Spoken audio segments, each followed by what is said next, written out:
किसान अगर अपना हक मांगता है, राम मंदिर, अस्पताल मांगते हैं, राम मंदिर, शिक्षा मांगते हैं, राम मंदिर। अरे राम मंदिर क्या खाएंगे हम? मंदिर खाएंगे? मंदिर हमारा पर्सनल चीज है। हम मंदिर हमारे घर में सबके है। हमारे दिल में राम बसते हैं। नरेंद्र मोदी जी की तरह चुनाव में राम हमें याद नहीं आते। हमारे दिल में राम बसते, हमारे बाप दादा ने सदा पूजा करी है। धर्म बचा हुआ है, धर्म बचा हुआ है। लेकिन अरे हमें रोटी से पेट भरेगा। रोटी चाहिए, पेट में जब रोटी होगा जब हम मंदिर में जाके घंटी डुलाने का काम करें। क्या खुदा ने मंदिर तोड़ी थी या राम ने मंदिर तोड़ी है? ये क्या चल रहा है? हिंदू मुसलमान मंदिर मस्जिद बकवास कर रहे हो। मंदिर बनवाने से मेरी सोलो जाएगी, मेरी रोजगार मिट जाएगी क्या? नाम बदल रहे हैं, मेरा नाम जयदीप है, अंबानी रख दो, बन गया अंबानी में। ये कौन? किसान आंदोलन को लेकर अब सरकार का सबसे बड़ा दांव ये है कि सरकार ने किसानों के पाले में अब गेंद फेंक दी है। सरकार ने ये कहा है कि हम आपको प्रस्ताव देते हैं कि आप इस आंदोलन को वापस ले लीजिए और ये जो कानून है उसे हम 1.5 से 2 साल तक के लिए स्थगित कर देंगे। इस मामले पर हमारे साथ कुछ युवा जुड़े हैं, उनसे हम बात करेंगे और जानेंगे कि आखिर युवा जो किसानी से संबंधित भी हैं, उनके परिवार के लोग भी यहाँ पर शामिल हैं, आखिर वो इस बारे में क्या सोचते हैं, ये हम आपसे जानना चाहते हैं। जी, जिस तरह स्थगित करने की बात कर रहे हैं तो देश का युवा, देश का किसान बिल्कुल इस पक्ष में नहीं है कि कानून स्थगित किया जाए। ऐसा आंदोलन आज़ादी के बाद पहली बार देखने को मिला है, जो इतनी भारी संख्या में इतने ज़्यादा लोग इतनी शांतिपूर्ण तरीके से गांधीवादी व्यवस्था में इस आंदोलन को परिपूर्ण तरीके से चलाने का काम कर रहे हैं। सरकार बिल्कुल डरी हुई है, नरेंद्र मोदी जी डरे हुए हैं। उन्हें पता है कि आंदोलन जैसे जैसे लंबा चलेगा सरकार की जो कुर्सी है खतरे में आ जाएगी और इस बार नरेंद्र मोदी जी को सीधे गुजरात भागना पड़ेगा, क्योंकि दिल्ली में उन्हें जगह मिलने से रही। ये जो बाकी का 18 महीने में चुनाव, जो 1.5 साल का समय इसलिए मांग रहे हैं 2 साल का, क्योंकि इस बीच में कई राज्यों में चुनाव है। इन्हें पता है कि अगर आंदोलन यूं ही चलता रहा तो हर राज्य इनके हाथ से खिसकता चला जाएगा, चाहे बंगाल हो, चाहे बिहार हो, चाहे उत्तर प्रदेश हो, कहीं की भी जगह कुर्सी इनके हाथ से चली जाएगी। इसलिए पता है कि आंदोलन वापसी होगी तभी हमारा सत्ता बचा रहेगा, लेकिन किसान आंदोलन वापस नहीं करेगा। क्या लगता है 26 जनवरी को जो आप लोग रैली करने वाले हैं उसके डर से सरकार ने ये दांव खेला है क्या? उसका डर है ही। इन्हें पता है कि देखिए मोदी जी को फोटो खिंचवाने का बहुत शौक है। आपको पता होगा छत्तीसगढ़ में एक डीएम इनके सामने चश्मा पहन के चला गया तो इसे इन्होंने बर्खास्त करने का काम किया, जबकि इन्हें ये पता नहीं है कि एक डीएम अगर 18 घंटे की पढ़ाई की तैयारी करके डीएम बनने का काम करता है, आईएएस अधिकारी बनता है, जितना उसके पास नॉलेज है वो उसकी सरकार चलाने का काम कर रहा है, तो इन्होंने बर्खास्त करने का काम किया। इन्हें पता है कि अगर 26 जनवरी को किसान अगर दिल्ली में ट्रैक्टर चलाएंगे, परेड करेंगे, 1952 वाला इतिहास दोबारा दोहराएंगे, तो मीडिया का सारा फोकस प्रचार मंत्री साहब पे नहीं होगा, देश के किसानों पे होगा और इनकी पूरे विश्व में थू-थू होगी। आज जो किसान इतना बड़ा आंदोलन कर रहा है, ये सिर्फ भारत का किसान नहीं, पूरे देश का किसान, क्या एशिया, यूरोप, केनिया, छोटे से छोटे राज्य, बड़े से बड़े देश का किसान इस किसान आंदोलन को देख रहा है, क्योंकि हर राज्य में, हर देश में किसानों की दुर्दशा है। वो देख रहे हैं कि भारत के किसान इतने बड़े ऐतिहासिक कदम को कैसे उठा रहे हैं, इतना बड़ा आंदोलन कैसे चला रहे हैं, तो पूरे जगत में इनकी थू-थू होगी। जिस तरह ट्रंप का विदाई हुआ है अमेरिका से, वो भारत में दोहराया जाएगा। जी, ये बताइए, कृषि मंत्री ने कहा है कि हम किसान बिल के वापसी के अलावा और किसी भी बारे में बात करना चाहते हैं, किसान तो हम करेंगे, लेकिन बिल वापसी की बात नहीं करेंगे, ऐसा कृषि मंत्री वो थेथर हो गए। बिहार में एक शब्द है थेथर, लतखोर, मुंहजोड़, ये वो लोग हैं, क्योंकि इन्हें पता है, हमने किसान भी शुरू से कह रहा है कि सिर्फ बिल वापसी होगी, कोई संशोधन नहीं होगा, लेकिन ये बार बार हमें बुला के हमसे बात करना चाहते हैं और मीडिया में आके कहते हैं किसान क्लोज बाय क्लोज बात नहीं कर रहा। अरे किसान क्लोज बाय क्लोज बात कर रहा है, जब भी आज तक 10 वार्ता हो गई है, वरना एक वार्ता नहीं होती अगर किसान क्लोज बाय क्लोज बात नहीं करता। और कृषि मंत्री जी झूठे हैं, उन्होंने बोला है कि भारत फूड सरप्लस देश है, आपके मीडिया के सामने बोला था, जबकि आपको पता होगा कि भारत भुखमरी में पाकिस्तान और बांग्लादेश से भी नीचे चला गया। बताइए, इन्होंने शासन करके देश में ये हाल कर दिया। नरेंद्र मोदी जी के प्रधानमंत्री बनने के बाद देश में 34 लाख करोड़ का कर्जा बढ़ा हुआ है। नरेंद्र, देश का किसान आज सड़कों पे है, देश में नौजवान सड़कों पे है और नरेंद्र मोदी जी 86,000 करोड़ के जहाज में घूमने का काम कर रहे हैं। 5 ट्रिलियन इकोनॉमी की बात कही थी उन्होंने जब आए थे, कहाँ 5 ट्रिलियन इकोनॉमी आपको नजर आ रही है? -23 आपको जीडीपी नजर आ रहा है कि नहीं आ रहा? वो भी तो दिख रहा है ना आपको। आज बताइए, अमित शाह जी चुनावी मंच से कहते हैं कि हम किसानों की आय दुगनी करने का काम कर रहे हैं। मैं आपको बताना चाहूंगा कि 2010 में किसान की आय 5,000 थी, 2020 में बढ़ के 6500 हुई है। 10 साल में मात्र उन्होंने 1500 रुपए इजाफा करने का काम किया और इनकी सरकार में बहुत कम हुआ है। आप बताइए कि महंगाई कितनी बढ़ गई। 1500 रुपए सिर्फ किसानों की आय बढ़ने का काम किया, उसको कह रहे दुगनी करने का काम कर रहे हैं। एक दिन की किसानों की रिपोर्ट 16 रुपए धनराशि बढ़ाने का काम कर रहे हो, कह रहे हम किसान सम्मान निधि योजना की बात करें। अरे पेस्टिसाइड के नाम पे ये घोटाला करने का काम करते हैं। जो 50 किलो का कट्टा था उसमें 45 किलो कर दिया इन्होंने। किसान का पैसा किसान को दे रहे हैं और बाकी अपना गुजरात लेके भाग रहे हैं, अपने गुजराती दोस्तों को दे रहे हैं। तो बताइए, ऐसा प्रधानमंत्री कहीं देखने को मिला है देश में? 70 साल में भारत को पहली बार बहरूपिया प्रधानमंत्री मिला है। अगर हम आतंकवादी हैं तो उनकी जो एजेंसियां हैं, NIA, ED, CBI, ये सब कहाँ हैं? अरे जहाँ आतंकवादी बैठे हैं, जहाँ चीनी सैनिक 101 घर बना के हमारे देश में बैठा है, वहाँ तो आप जा नहीं पा रहे। और ये लोग क्या हमें आतंकवादी और खालिस्तानी कहने का काम करेंगे? देश के संसद में 43% तो क्रिमिनल बैठने का काम कर रहे हैं। पहले वो लोग, उनका काम था कि संसद के बाहर खड़े होके हम लोगों का गर्दन काट के, आदमी का जान माल का नुकसान करके लूट फरोख्त करना। अब वो संसद में बैठ के काला कानून बना के देश के किसानों को मारने का काम कर रहे हैं, देश के नौजवानों को मारने का काम कर रहे हैं। तो क्रिमिनल तो ये लोग हैं जिन्होंने बिल बनाया है। और वो सांसद क्या बोलेगी? उस सांसद में अगर दम है तो किसानों को आके चेक करके कितने हथियार बंदूक निकल जाएंगे हमारे पास, और अगर एक भी किसान के पास बंदूक निकले तो आंदोलन हमारा उसी दिन बंद हो जाएगा। लेकिन ये लोग, अरे ये लोग तो इन्होंने सदा चरित्र हत्या करी है। ये वो लोग हैं जिन्होंने विवेकानंद की वैचारिक हत्या करने का काम किया है। इन्होंने विवेकानंद के ऊपर, ये जब आरएसएस की पूजा होती है तो मैंने देखा है कि विवेकानंद की मूर्ति के ऊपर माला चढ़ाने का काम करते हैं, फोटो के ऊपर। लेकिन विवेकानंद ने क्या कहा था? विवेकानंद ने 1893 में जब धर्म संसद हुआ था तो उन्होंने कहने का काम करा था कि पूरब के लोगों को धर्म की जरूरत नहीं है, उनको जरूरत रोटी की है। भारत की जनता को रोटी चाहिए, क्योंकि लाखों लोग पीड़ित हैं जिनके गले में रोटी नहीं है, उन्हें रोटी चाहिए। लेकिन रोटी के नाम पे अगर कोई पत्थर देता है, रोटी के नाम पे अगर कोई मंदिर देता है, तो उस भूख आदमी का अपमान होगा। नरेंद्र मोदी जी क्या देने का काम कर रहे हैं? अगर हम जाके उनसे रोजगार मांगते हैं तो राम मंदिर, किसान अगर अपना हक मांगता है राम मंदिर, अस्पताल मांगते हैं राम मंदिर, शिक्षा मांगते हैं राम मंदिर। अरे राम मंदिर क्या खाएंगे? हम मंदिर खाएंगे? मंदिर हमारा पर्सनल चीज है। हम मंदिर हमारे घर में सबके है, हमारे दिल में राम बसते हैं। नरेंद्र मोदी जी की तरह चुनाव में राम हमें याद नहीं आते, हमारे दिल में राम बसते। हमारे बाप दादा ने सदा पूजा करी है, धर्म बचा हुआ है, धर्म बचा हुआ है। लेकिन अरे हमें रोटी से पेट भरेगा, रोटी चाहिए। पेट में जब रोटी होगा जब हम मंदिर में जाके घंटी डुलाने का काम करेंगे। पेट में हमें रोटी नहीं होगा, आप धर्म के नाम पे, अरे पेट में अगर भूखे रहेंगे तो हम गद्दार बन जाएंगे। अगर मैंने लॉकडाउन में हजारों युवाओं से मैंने बात करी है, मैंने लॉकडाउन इसी हाईवे पे मैंने पता नहीं कितनों को खाना खिलाया। उन्होंने ऐसा रचनाएं रची है जो आदमी का दिमाग और पेट दोनों खाली हो चुका है। जी। इस किसान आंदोलन के बीच में एक और जो सबसे बड़ी घटना बीच में सामने आई है वो ये है कि अर्नब गोस्वामी, जो कि एक जाने माने पत्रकार हैं, उनकी व्हाट्सएप चैट रिलीज हुई है और उसको लेकर के काफी माहौल भी बना। लेकिन उसके बाद उस माहौल को शांत करने के लिए ये कहा गया कि ये पाकिस्तान की साजिश है। यानी एक तरह से जब भी कोई ऐसी बात होती है जो सरकार के पक्ष के लोगों के विरोध में जाती है तो उसको पाकिस्तान का या फिर किसी बाहरी देश की जो है वो साजिश बता दी जाती है। तो इस पर आपको क्या कहना है? देखिए, जिस तरह अर्नब गोस्वामी ने देश को कलंकित करने का काम किया है, मीडिया चौथा स्तंभ है भारत का, मीडिया के चौथे स्तंभ को कलंकित करने का काम किया। अगर इस तरह अगर कोई और पत्रकार होता है, देश में किसी और की सरकार होती है, बाहर अगर ऐसा किसी मीडिया ने किया होता तो 1 महीने की तरह हेडलाइन ये चलता। लेकिन सबसे पहले तो मैं भारत की मीडिया को बताना चाहूंगा बिकाऊ है।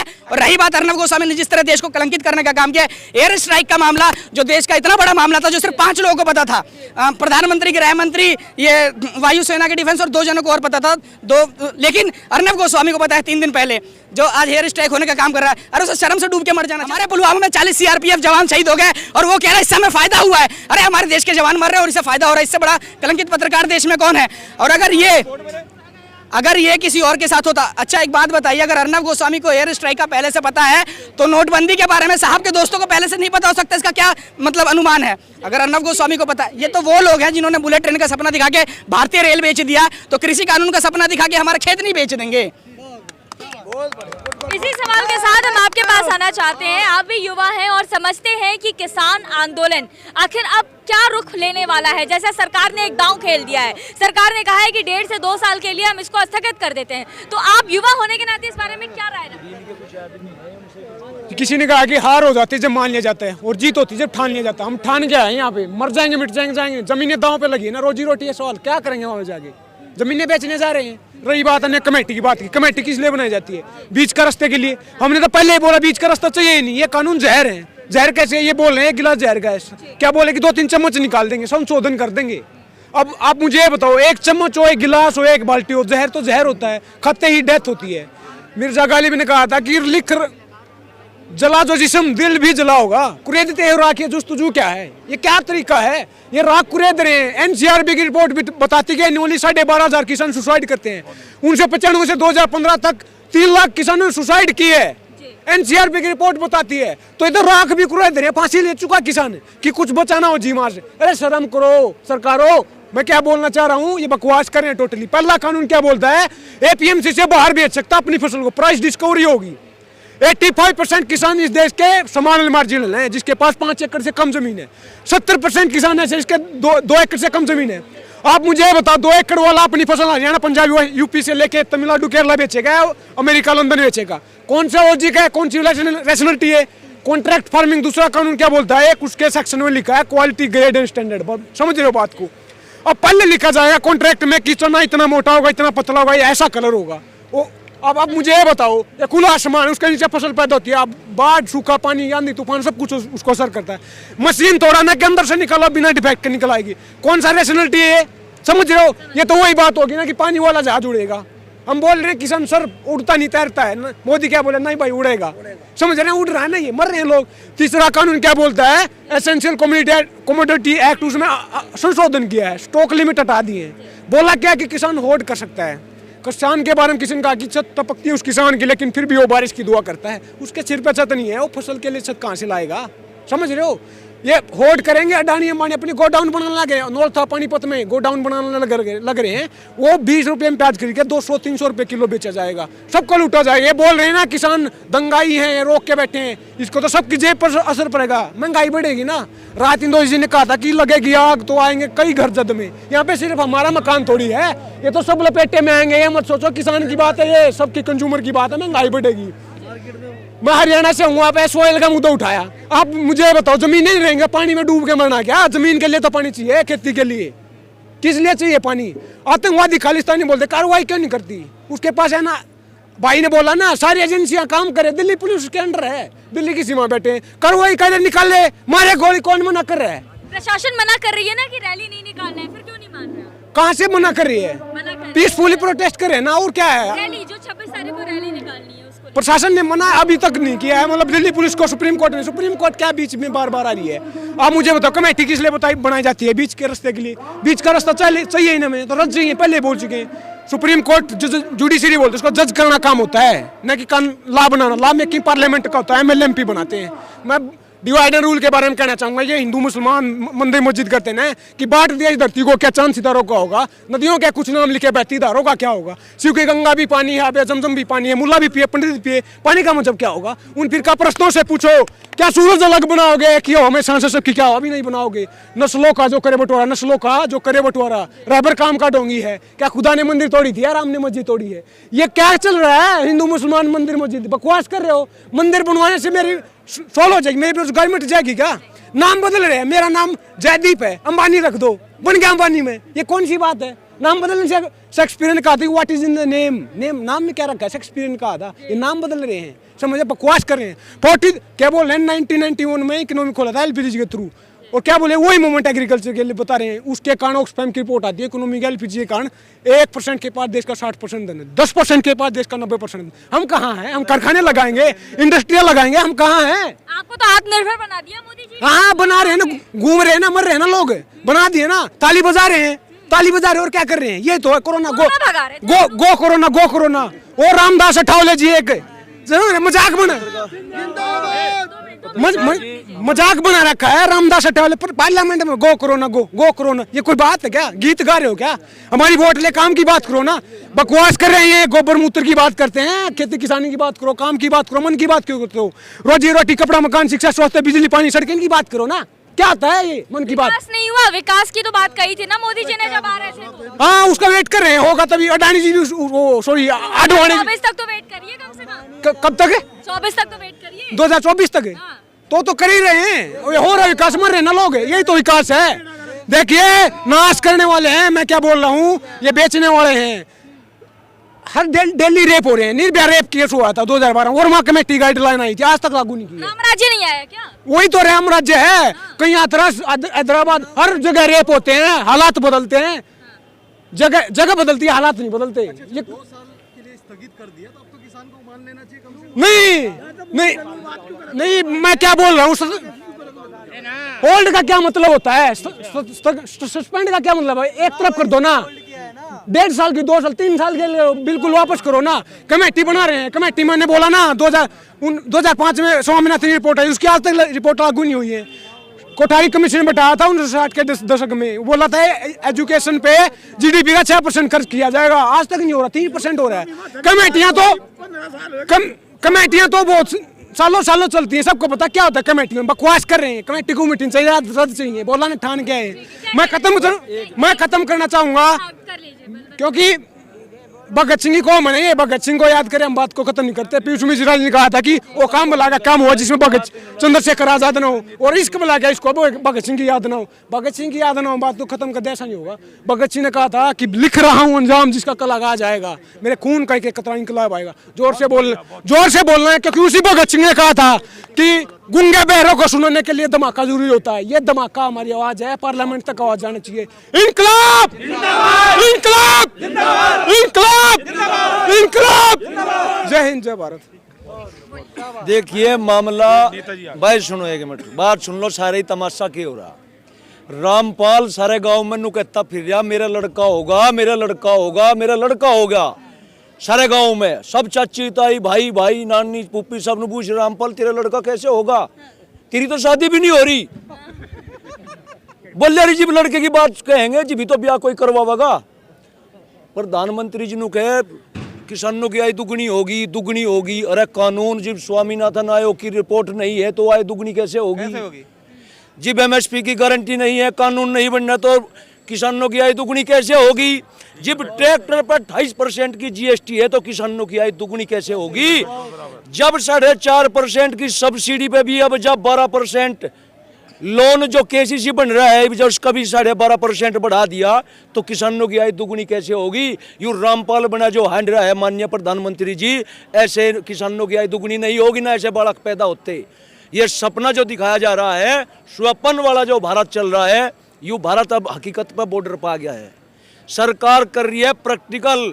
ये जो यहाँ आगे तो गए समझ, हम आपके चैनल के माध्यम से पत्रकार बहन जी, वो जो जनता घर पे है, जो हमारी बहनें हैं पड़ी हुई है, जो हमारे भाई हैं और जो नहीं जानते, हम उन्हें जगाने का काम करते हैं। क्या आपने पिक्चर देखी दामनी, उसमें मिली तारीख, सरकार ने वह पिक्चर देख ली कई बार। भाई सुन ले बात, सरकार ने वह पिक्चर देख ली कई बार। वहां मुकदमा था, यहाँ बिना मुकदमों की तारीख है। इसमें थोड़ा सा डायरेक्टर ने चेंज करा। डायरेक्टर है अमित शाह जी और माननीय प्रधानमंत्री जी, तो डायरेक्टर भी यही हैं, एक्टर भी यही हैं। बाकी जो घोड़े गाड़े घुमा रहे उनकी भूमिका निभा रहे हमारे माननीय कृषि मंत्री जी, और जो और दूसरे हैं पीयूष गोयल जी, स्मृति ईरानी जी और हेमा मालिनी जी, और एक तो नुबल्ली राजस्थान की सांसद नुबल्ली वहाँ बॉर्डर पे के 47 ले रहे। अरे बॉर्डर पे के 47 ले रहे, हो सके किसी पुलिस वाले की देख लियो। यहाँ बतेरे पुलिस वालों की ड्यूटी लग रही है कि 47 में ले रहे, कोई सिविल वर्दी में हो देख ली होगी। लेकिन वे कहते हैं ये खालिस्तानी है। हम ऐसे सांसदों को अनपढ़ मानते हैं।